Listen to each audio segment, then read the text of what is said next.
especially in the gym and athletics. You have to put that ego aside because it's always going to hold you back. Welcome to the Verse Fitness Podcast. I am your host, Shane Robert, and today we'll be talking to Danezion Mills. He's a personal trainer that we have worked with at our Verse Strong Saturday events a few times, and he's got a lot of really interesting perspectives that I think you'll all enjoy. This podcast is broken into two parts, so make sure you check out both. If you want to find out more about Verse, you can check us out at verse.fit, or if you have any questions, you can email them to podcast@verse.fit. If you have any general comments, feel free to leave them in the area below, or like, view, and subscribe. First off, thank you for taking the time to do this podcast. We haven't officially met, but I've heard a lot about you. I'm only vaguely familiar with you, that you're a trainer, I think you're an actor, kind of a Renaissance man. Give me a background. What's your story? So a little bit about me, like my background. Yeah, I do personal training. I started playing football when I was in the second grade until I graduated high school. Wow. Like pretty much every lineman position possible. My senior year, I was actually a left guard just because I was strongest and one of the fastest on the team. And we did a lot of screens. So I'd be the first one out, and then I just basically clean up the backfield for the running backs. But I got into powerlifting when I was in high school, and I really loved it because I started working out seventh grade. Was that And independent on your own or structured as part of the football strength and conditioning? yeah, as part of football. Yeah. So off season, like I was basically lifting 135 by the time I hit the eighth grade thing. Yeah. Just like a really early like workout start. I fell in love with it. Like at the time I was going through a lot, family stuff. Was a pretty chaotic household, so like working out was my therapy. Totally. But yeah, I got into powerlifting in high school. I loved it. Competed a lot. Did really well. And So you competed in high school? And then I graduated. Oh, wow, okay. Yeah. Did you grow up in Oh Texas? yeah. It was. Yeah. Yeah, okay. Yeah. So a lot of big boys. Yeah. I guess I could say I was one of them. But I was 205 in the high school, and I was a shrimp. Yeah, wow. Which is kind of crazy. Wow. Yeah. Where'd you grow up? I grew up just outside of Seattle. Yeah. Oh, sick. Yeah. Okay. And I've always admired that Texas has that high school powerlifting program, that it's like a statewide thing, and it seems pretty popular. I think I read one time that because of that, Texas has like more powerlifters than all the rest of the country combined or something, because of how popular of a sport it is to participate in. I 100% believe that. Yeah. Yeah, it was our meets, like it's pretty big, a lot of people. So it wasn't like an easy feat if you won a competition, which I don't think I ever even placed in first at any point. I was always like maybe third or second, but even me, and I was pushing 225 like my junior year pretty consistently, and I still was nowhere near like top tier. Yeah. Wow. So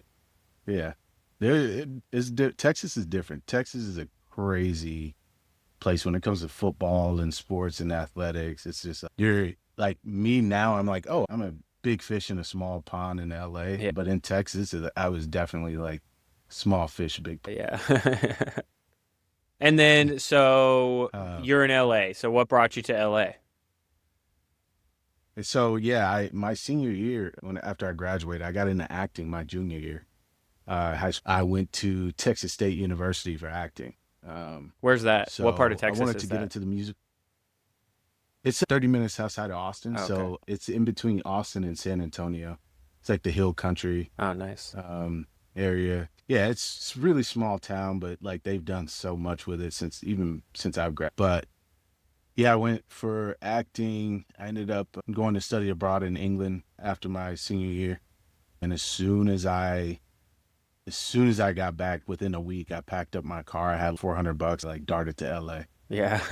Cause at that point, I was like, I know what I want. Like a lot of my friends, they stayed in Texas. And for me, it was like, no, this is where I want to be. I'm going to go give TV film a try, even though I've never touched it in college. And 10-year journey, I've done a pretty decent job. The past 3 years, I've done 8 commercials, 2 TV shows, a feature film, and in September, I'm actually going on tour for 8 months for a musical. Oh, wow. Like a stage I'll be musical. understudying. Oh, wow. Yeah. That's So I'm really, understudying Ike in the Tina Turner musical, oh, and I'm wow. playing like an ensemble character. That's That's fun. really cool. Wow. So you sing Yeah. too? Yeah, I sing a little bit. Yeah. I carry a tune.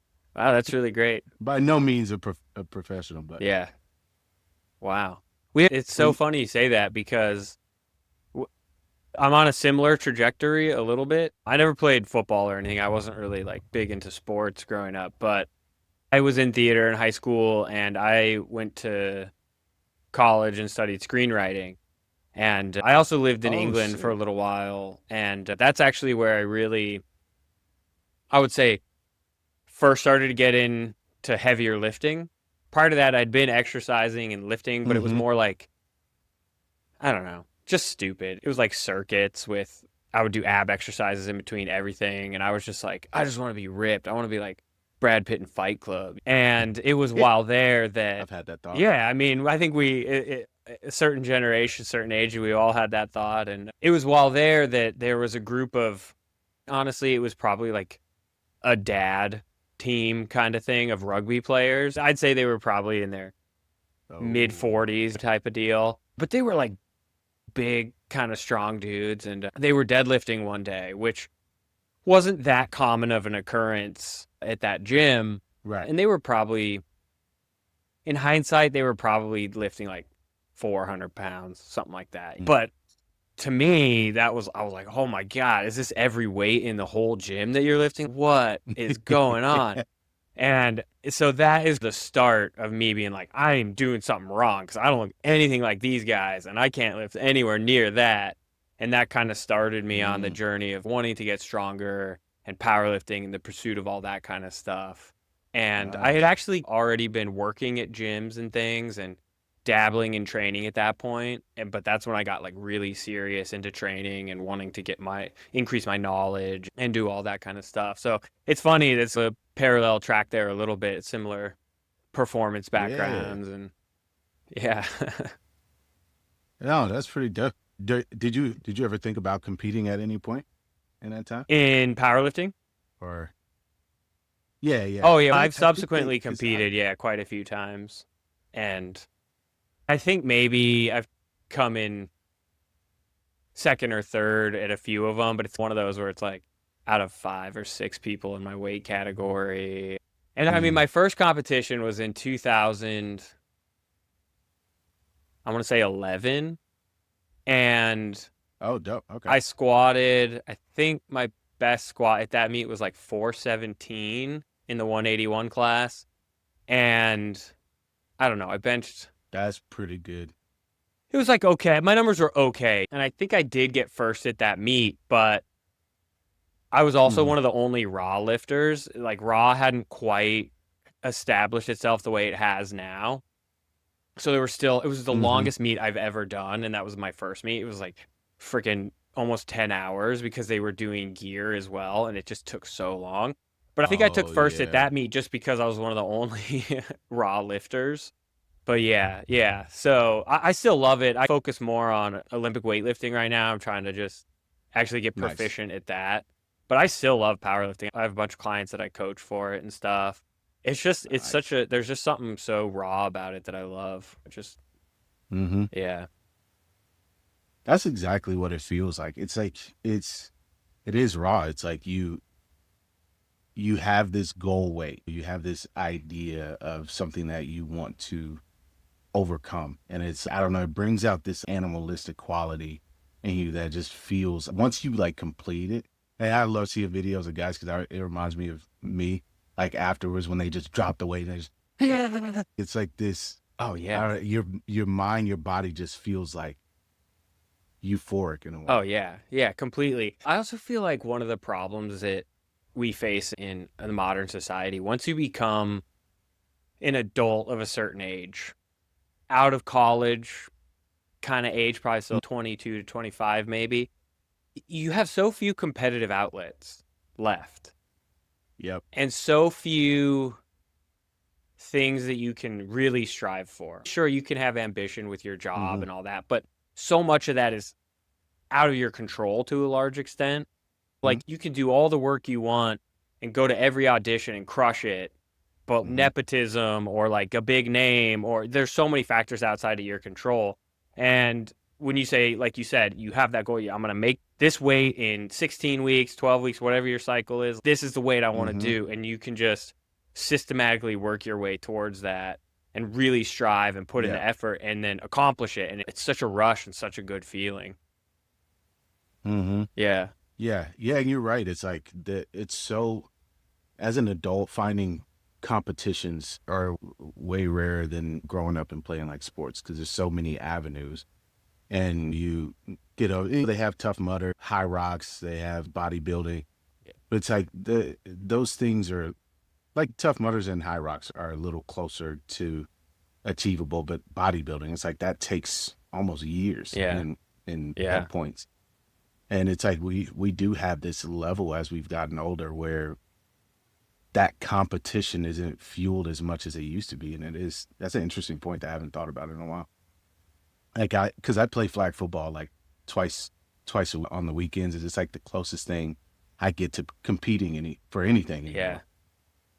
And there's a point where if you take it a little too serious, it's like, all right, bro, like we're not trying to go to the NFL, but it's like you want to. You know, oh yeah. Sometimes I have quite a few friends that are in flag football or kickball or some kind of little league like that, and they take it almost too seriously, and then they end up jacking themselves up. Bro, you messed your knee up for kickball with your like Saturday team or whatever, and and I think it goes back to, we still have that desire to want to really push it and strive, and if you can do that in the gym and then go do that flag football or whatever kind of team and social effort, maybe you can pull it back a little because you have an outlet, you have a little bit of something else to strive for, so you can just go and have fun and get that social environment and stuff and not wreck your body.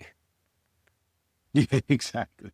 And that's what a lot of it is. I feel it's like, for me, it's like I love doing fitness and like I feel like that's something that I grew up with, playing football, which I'm sure you as well.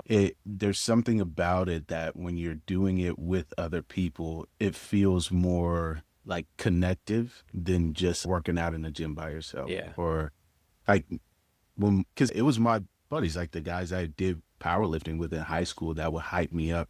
They would push me to that extra step to like, all right, let me throw another 10 on. All right, that type of camaraderie is like so important, which is why I think it is important for us, like as adults, to have more things where we're like not necessarily full on competing, but we're competing in community where it's like fun and I lament what's happened a little bit in the culture of a lot of gyms, because right now it's so individualistic. People, they have their headphones in, their heads down on their phone in between sets, they're not communicating, they're not having fun. And that fun aspect, like you said, of just, if you did that, I'm going to do one more rep. I'm going to do 10 more pounds. Being a little stupid, but having fun with it. Yeah. I think that's really important, because that's what pushes you. And I read a study one time, and I can't remember the exact specifics, but it was like they took participants and they had them do leg extensions or something just by themselves. And they recorded the weight and the amount of reps that they did. And then they had them do it with other people around. And they got, 10% more reps just by people being in the same room. Then they had somebody come in and watch them. And they got... Are you going out a little bit? Oh, sorry. So they had people come in and watch them. Are you still... Specifically watched in. Are we freezing? Sorry, it went out. Let me see. Can you hear me?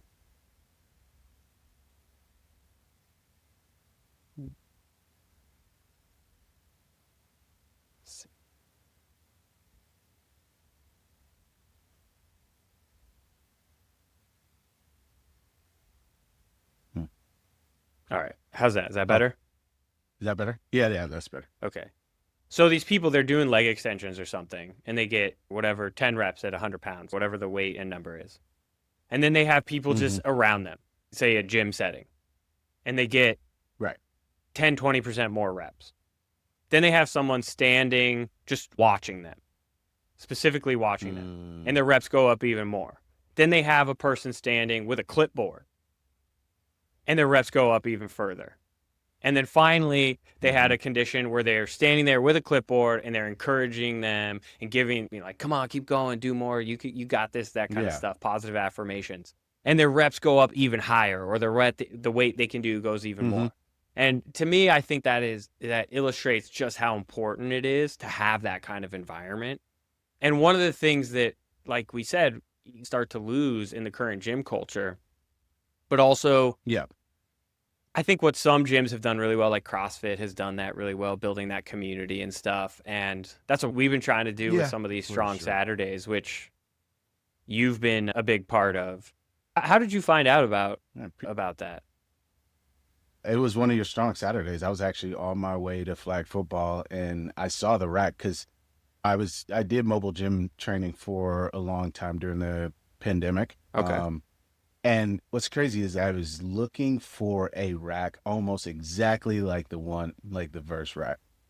Because I was traveling a lot, I had a small car, and then we ended up getting a RAV4, and I was trying to I was like, I need something where we can, because it's not enough just to do dumbbells. I want that gritty feel of a barbell and heavy weights.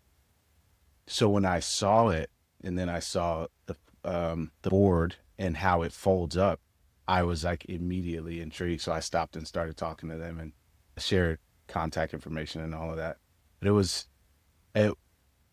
first of all, I just have to say, what a genius design that because I had a Sprinter van for, I want to say like 4 months. I built a gym out of a Sprinter van, and I was training clients, and even the rack that I was using, it folds together, but it's still heavy. You can't carry it. If my clients wanted to work out outside of the van, I couldn't take it out. So I would just have to use curl bar. I had a Bowflex curl bar and like flat bar. And even still, it's still not enough weight. Like people want that 45, 225 if they're bigger people. So seeing that, I was like, oh man, this is genius. This is a great idea. And I was like, I wish I still had that van, but at some point. That's cool. Are you still doing mobile training? Yeah. I do private. I do at a private gym and also at people's houses. So I'll take equipment if I need to. Some of my clients, they have their own equipment, but I just don't have the van anymore. But I have another idea, which I'll share with you a little bit later. But when I get back from tour, which I'm hoping, because for me, so working in a gym, and you can bring me back to the question if you want. I always like veer off, but when I was a personal trainer at every gym, I just stopped working at Equinox. Oh, yeah. What they do is they take 70% of your revenue. I was always like, when I was at LA Fitness in Universal City in LA, I was making $750 every 30-minute session. And I was like, first of all, 30-minute sessions isn't enough to get anywhere near their goals. So I would have them do an hour, because some of my clients would have sessions just stacked up because they just kept paying and not utilizing them because it's 30 minutes. All right, cool. So I found out from a client how much they were paying, and I started realizing, oh, so they're taking 70% of my revenue just because they're the claim that they're providing the clients and they're providing the equipment. So during the pandemic, I started realizing, oh, I can charge that same amount and just have my own equipment. Bring my own equipment. Whether it's being a little dumbbells, like I invested in the Bowflex, a few other like bands and all of that, because that's the time where bands became like really popular. And then I was like, man, how can I make this like more efficient? And so I started thinking about the van idea. I saw a mobile barbershop. Oh, cool. And so which was dope. Like I stepped into it. He looked really cool. He had the chair set up. He had like music, like he had decked out the whole thing. And I was like, I could do this with a Sprinter van. That would be pretty dope. And so for months, actually took a year and a half for me to find the right equipment and to design a van that would be efficient and that you can work out inside of, where you don't have to drag on out. Because what I wanted to do was I wanted to provide trainers and clients more efficient ways to work out, more mobile ways to work out. And also I wanted trainers to be able to take 100% or majority of their revenue back from Yeah. having to work in major gyms. And for me, it was like, I didn't want to charge much. I was like, if I could charge $15, like, I don't care.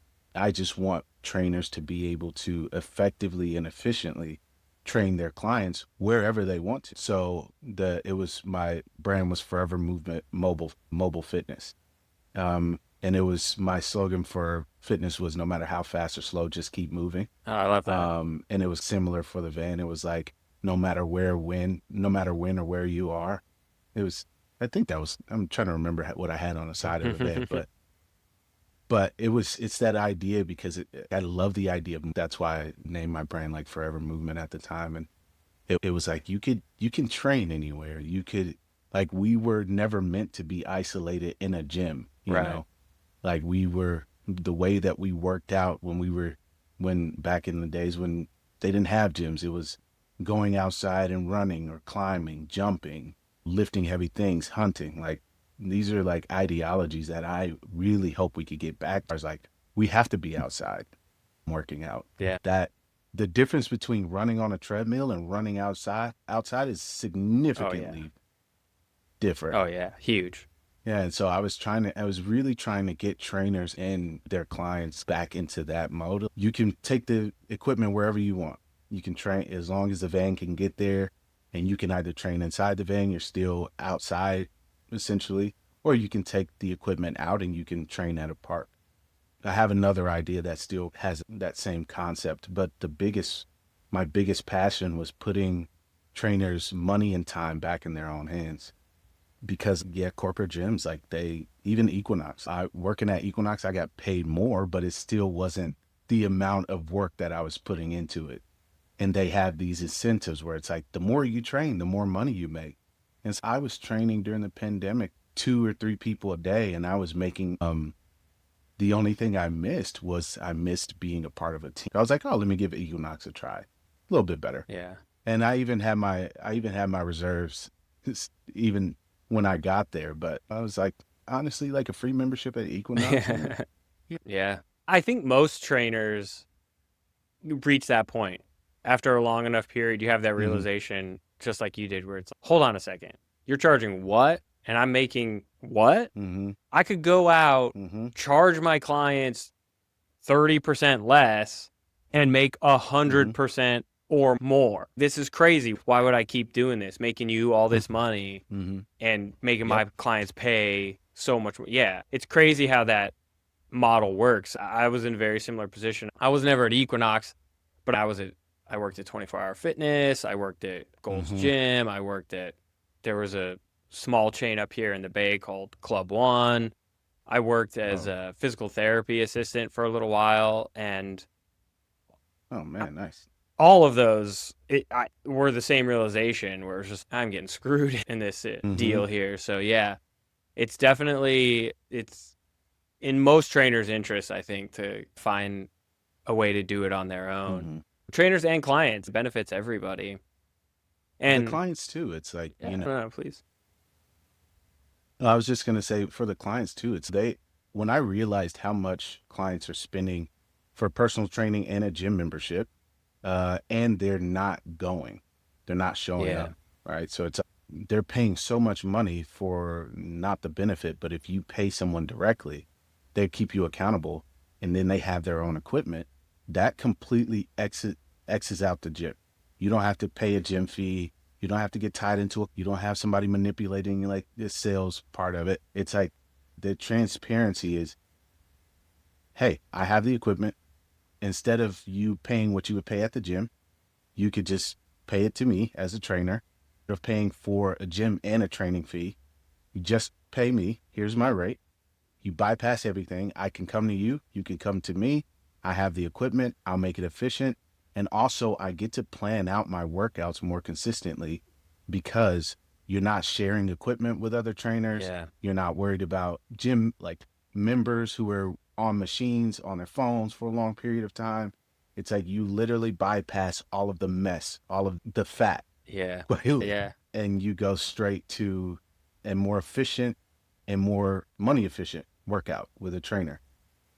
Yeah. And yeah, that would, yeah. I agree with your philosophy too of just keep moving. And I think exercise is so Mm-hmm. important that anything that helps somebody be more motivated to come in and do it, like paying less, I'm going to Mm-hmm. do that. Honestly, Mm-hmm. if I could somehow afford to just do it for free, like if I was independently wealthy, I won the lottery or something, I would love to be able to offer Mm-hmm. that. Like just come in for Same. free, have this community, work out, make your life better. Because I think it's that important, which is one of the reasons that we wanted to invent the Agile Rack, frankly, is to try to Yeah. give that opportunity to more people, whether they're mobile trainers or someone who wants to start working out at home but doesn't have the space or whatever the case Mm-hmm. may be, is like, okay, here's one less hurdle that Right. used to be a hurdle, now it's not. We're trying to Mm-hmm. follow along with that philosophy of just keep moving, just work out, do what you can, find a way. Here now, this will hopefully make Yeah. that way a little bit easier.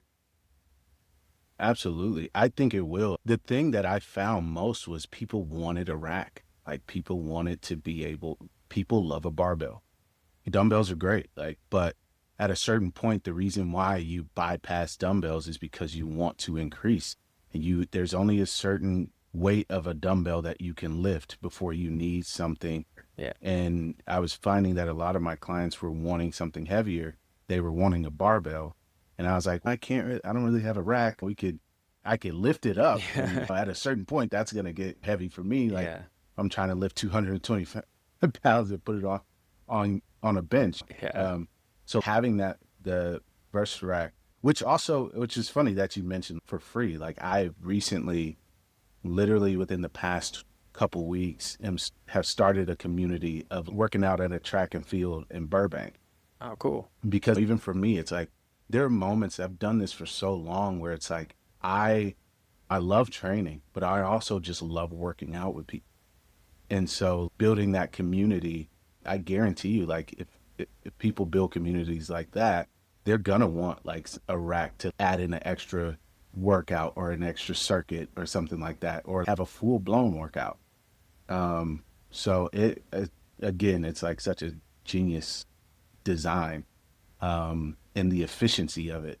It's really light too. Like the I was actually really surprised. I was like, oh, you just grab this with one hand. Yeah, well, I mean, that was a big part of it is we had to make it fairly easy to be portable and Mm-hmm. and maneuverable and stuff. And it's still, if we're looking at ways to try to make it even lighter without sacrificing any of the strength and stability and stuff. But Mm-hmm. yeah, I mean, I don't know. The space saving aspect of it too, like you said with dumbbells, the barbell is probably the Mm-hmm. ultimate space saving tool, really. It's like it's Yeah. long, but it doesn't take up that much space, and then you can load it Mm-hmm. as long as you have weight. You can load it basically infinitely. Whereas dumbbells, even if you Mm-hmm. have the kind of Bowflex selector ones, they only go up Yeah. to a certain weight. And even I Mm-hmm. think the heaviest those you can buy is 80, maybe. I can't remember, and they're huge. Yeah. You can't even They're do a not dumbbell great to bench with carry. it because it's like Yeah. they hit because they're so long and big and stuff. Like at a Mm-hmm. certain point, you go, "This is silly. It's just I'm gonna use a barbell." Yeah. And Exactly. yeah, I even had one break. the dumbbell, the The Bowflex dumbbell. Yeah, one of my clients just put it down a little too hard, and so one of the plates fell out, and I just couldn't fix it. It's the concept is great, but the actuality of it's fried. It's not like people when they lift dumbbells, they want to throw them down. When they lift a barbell, they want to rack it heavy. Like Yeah, it's cool, it's great in concept, but I found that it is, and also that too. It's like they're heavy, they're long. Carrying those things around is yeah, not great. yeah, Like yeah. because like I ended up because I think yeah, like it was 85 or 95. I ended up getting the bigger ones. And even me, I'm a 270-pound dude. I lift pretty heavy, but having to pick those up and drag those around consistently, and you could say, all right, you could wheel it around somewhere, but Yeah. even that, it still takes up a lot of space. Yeah. It still takes up a lot of, it sort of drags a cart. Yeah. The concept is great, but the execution, like Still needs a little work. Not that I'm being critical Yeah. to Bowflex, um, but it's the convenience of being able to quickly pick something up, take it somewhere, set it up. I think I set the rack up in less than just like pulling it out. Like that, that efficiency, especially for mobile trainers, if you're training a client and you have to go, so if you're in Glendale and you have to shoot all the way over to Beverly Hills to train a client, like that pack up, and because we live in a place with a lot of Oh traffic, yeah. so packing up, throwing it in your car it has to be quick, it has to be convenient, it has to be easy, Yeah. and even being able to like put plates, the rack, and even the barbell in a cart and wheeling it away. Like we did that at the beach and it took no time at all. So when you, as mobile training goes, were you do primarily go into people's houses, work out in their driveway kind of thing, or would you go and they'd meet you at a parking lot or something? Both. Both. So literally anywhere. So I've done parks, I've done people's backyards, I've done my front yard, I've done the side of the street, like literally on in front of somebody's house. Yeah, pretty much anywhere.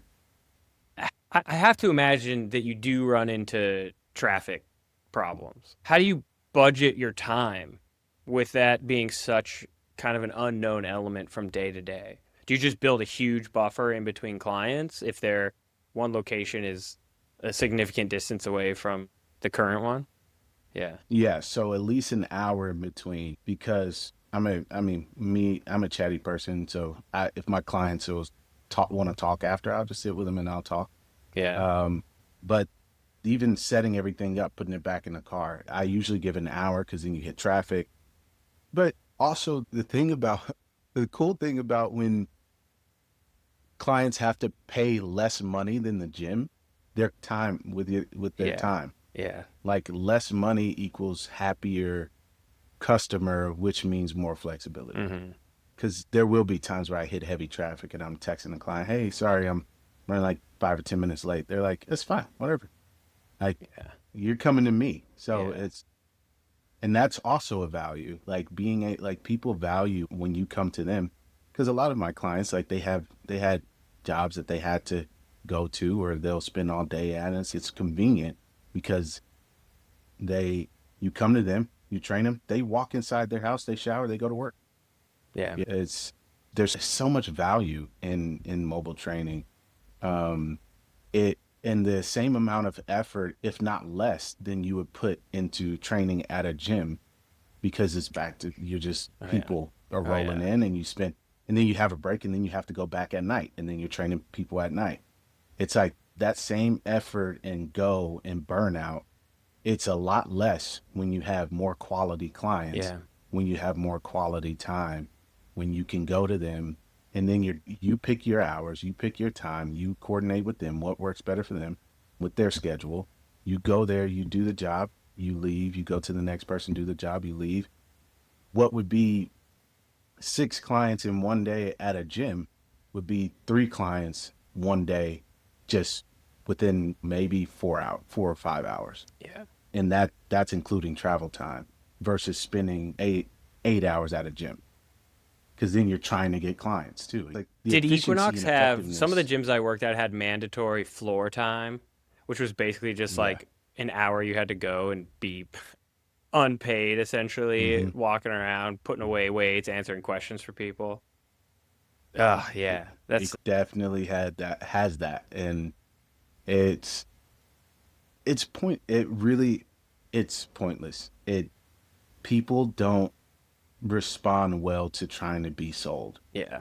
I learned that a long time ago Yeah. when I was like selling memberships at LA Fitness. People hate to be sold. Yeah.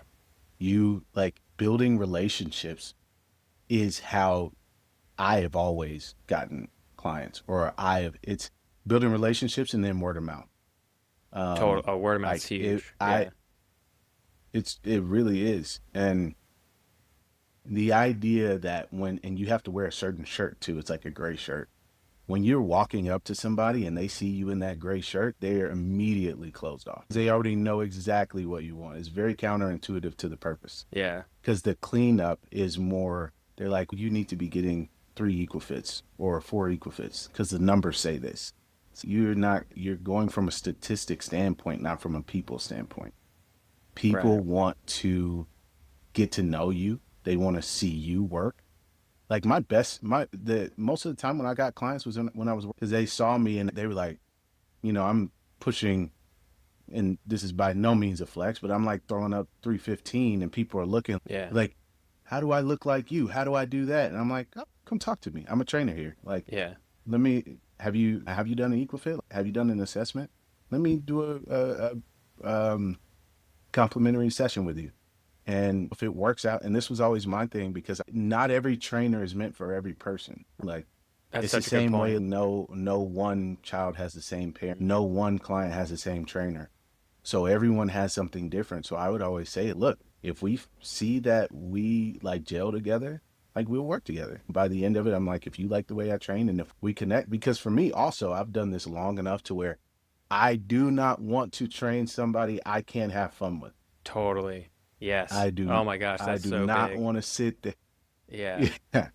Like, I've done it where the whole time it's silent and I'm just like scratching my eyes out. Yeah. Because it's already hard enough. Working out is already hard enough. Let's have fun. I like to dance. I like to sing random songs that come on.